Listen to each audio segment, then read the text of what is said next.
this guy's garage. Like and subscribe. Oral questions. The Honourable Leader of the Opposition. Learned the terrible news that inflation is 35% above target. Again, after 8 years, this Prime Minister is not worth the cost of debt interest. And they can't do basic math over there. The 0.7 is actually a third higher than the 2% target. They're patting themselves on the back when they realize that Canadians can't afford to eat, heat, and house themselves. So why don't they, instead of quadrupling the carbon tax on the backs of Canadians, why don't they follow our common sense plan to suspend all gas and diesel tax until Labor Day? The Honourable Deputy Prime Minister and Minister of Finance.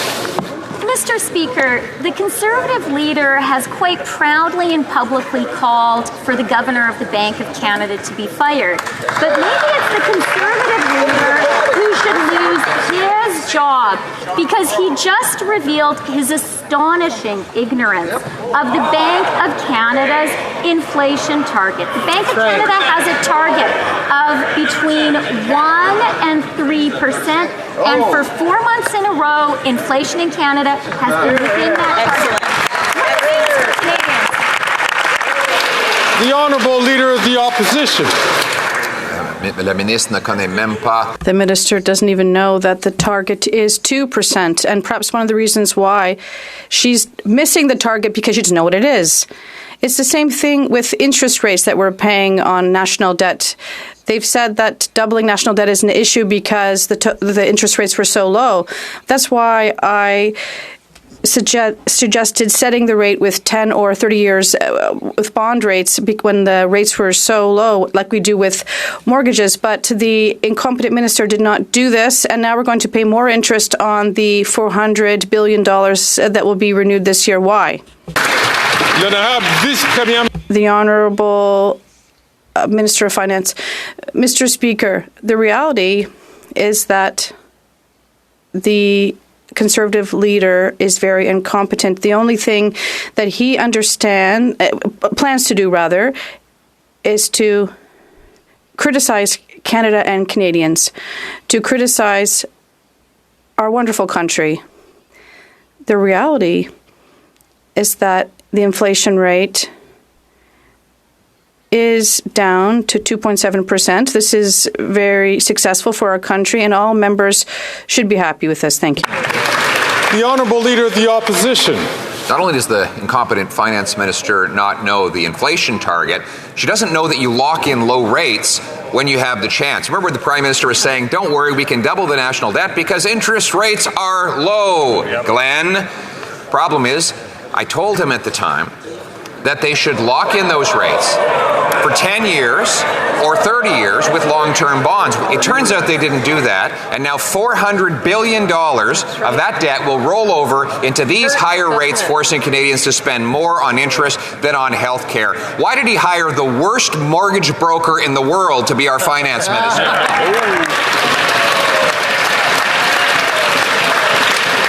The Honourable Deputy Prime Minister and Minister of Finance.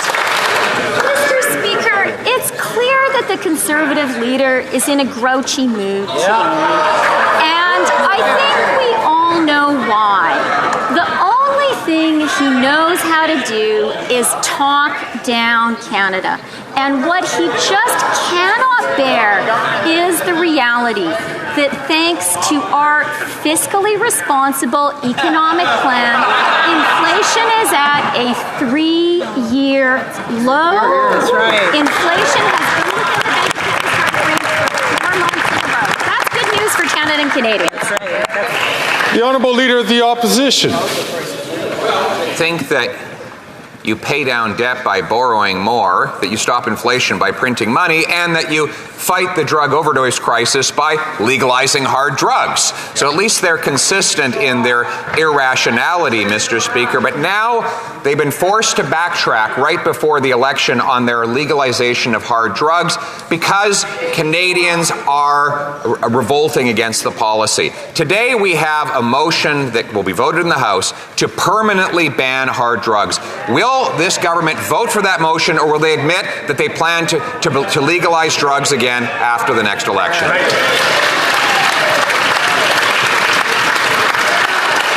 The Honourable Deputy Prime Minister and Minister of Finance. Mr. Speaker, the Conservative leader is wearing more makeup than I am today. Now, I think it's wonderful. I'm going to ask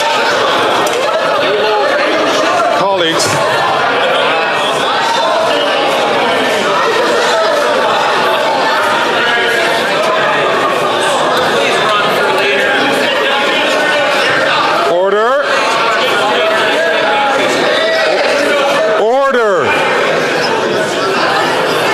The Honourable Deputy Prime Minister and Minister of Finance to withdraw that comment. We don't comment on the appearances of members. The Honourable Deputy Prime Minister and the Minister of Finance.